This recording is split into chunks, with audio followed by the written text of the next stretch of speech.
All right, my friends, we're right here with my friend Todd Bernstein. Bernstein. So we did a job right now. The video you're about to see, we did a I job. found you on Facebook, and I saw some of the other jobs you had done, and I was like, wow, this is pretty amazing. So Romero came out with his crew. They completely dug up my yard.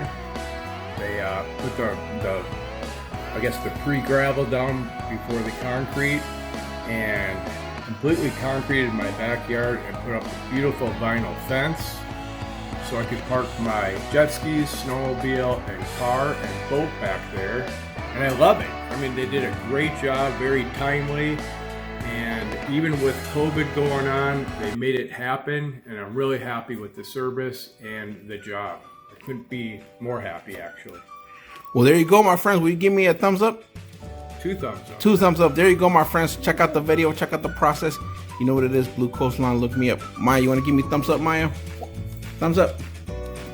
Like this. Yeah, there you go. Maya approved. And one other thing. Romero and his gang were so good to my dog Gordon over here. Gordon. Yeah. Come here. Oh, yeah, Gordon. Oh, look at this Chewbacca looking. New friend. Oh, you got new friends, huh? Yeah, there you go, Gordon. He's a cute pup. You know what it is. All right, everybody, stay safe. Blue Coastline. Till next time. Yeah, there you go. Beautiful.